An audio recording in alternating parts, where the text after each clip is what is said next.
So I'm just going to walk you through what a turn looks like for the green player, and then I'll show you what combat looks like from the red player's perspective. Alright, so now I've talked about what all the different things you can purchase are, let's go into a turn. So we'll just do a quick breakdown of the green player's turn. So they start off, they will choose their 2 iron because they have a city on iron, and they'll roll a resource dice. In this case, they rolled an I, which is iron, so they gain an extra iron. For this location, and each location you choose for outposts, you choose separately. So each location you collect from. So they will collect a wood, because they're built on wood. Sorry for my camera work, by the way.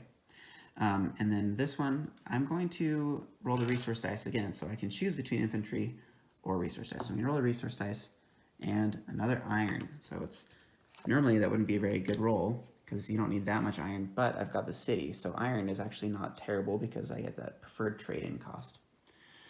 All right, so this location, I'm going to choose a stone because I've got the highway that connects the two, so I'm going to choose my stone. And then I'm going to choose an infantry, and I will place him on the tile. For this one that's naturally on the stone, I'm going to collect another iron, because why not? And I will get another infantry, and I'll place it on the tile that generated it. So that's how their turn begins. So they've chosen infantry sometimes, they've chosen the resource dice sometimes.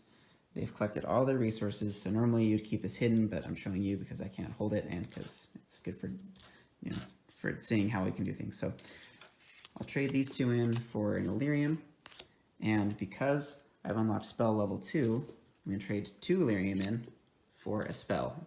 Spells are drawn randomly. I'm going to change it so you draw 2, and you get to keep 1. So I like lightning, so I'm going to discard the time warp spell. Okay. Now I'm not feeling like attacking as the green player, so I will move this infantry to there, and I will end my turn. Now, the red player will do the same thing. They've drawn all their resources. I'm going to skip this part. And now they're going to decide to attack. So they are going to attack here, as well as these 2 can move here, because they get their 1 movement. This infantry can only move there. He can't move all the way, so he stays here. However, this knight can move 2, and this knight can move 3 because he gets to cross the highway. So the highway works whether it's the first movement or your last movement. It doesn't matter. If you cross the highway, it counts. So 1 free plus 2. So in this attack, I have a core building, 4 infantry for the green, and 2 knights and 2 infantry for the red player. So assuming I didn't have any sort of protection spell, which again, if I had one, I could reroll it. This is outdated language, but I think I would roll a d4 and that many units would get sent back at level 1, and I'd roll a d8 at level 2 if I had a protection spell, but I don't. So red player attacks. So they have 2 knights and 2 infantry. So I get to decide if I want to use a d8 or a d6 and risk losing the associated unit. So in this case, actually, the defender, before I roll combat, the defender says, I'm going to roll lightning. So they roll lightning. Let's see what they do. Let's just pretend that was actually a pretty good roll. So 5. In this case, they would have actually lost 4 units, which would have been completely annihilating the red army. So spells, as you can see, are very powerful. We're going to pretend that they mostly whiffed. So they rolled 2.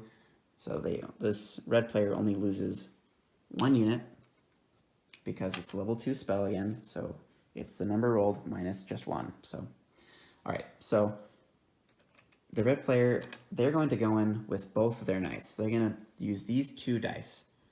The defenders, they have to use d6 because they only have infantry, but they also have a core building. Core buildings allow you to have a d4 that you can use to substitute any bad rolls. Okay, so you compare opaque to opaque and translucent to translucent. So these were both really solid rolls for the red player. So 2 7s against a 4, 3, and 3. So green player loses 2 units. We roll again. Again, there's still 2 d6s and a core building and 2 knights. So I roll again. So in this case, the defender actually cleaned up. So we'll see here that the 4 to the 3, 4 is greater than the 3, so this knight, rest in peace, was killed. Now you compare these 2, a 3 and a 3. Now in this case, the transparent dice is compared to the other transparent dice, and the defender wins the transparent dice, the attacker wins the opaque dice. So in this case, the attacker loses their other knight. So big bummer for the red player.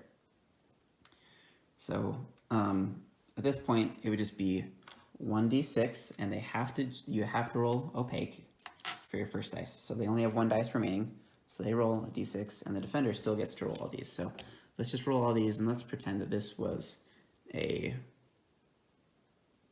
4. Okay, so if these 3 are all 4s, the attacker still wins, because these are all treated like opaque dice. So if that happened, then we get into a 1-on-1 plus an outpost situation. So it's getting down to the wire. Now in this case, let's say it was a 2. You only get to roll 1 opaque dice as the defender. So in this case, if it was a 2, 2, and a 4, this 4, these 2s get tied, and the attacker would win. But with this defender, you got to substitute it for the 4, and red is repelled and sent back home. So these are the units that died, plus the one from the spell, plus the defender lost a couple units as well. And in this case, the green player actually gains a victory point. So they were at 6, and now they get to 7, which unlocks this special ability, which again, they would have like a token, which right now that's what I'm using for these tokens, but it's in the back. So that's kind of how the game goes. You keep going back and forth until someone reaches 10 points. I'll do another video kind of like this, showcasing the heroes once I've got some more hardware ready for it.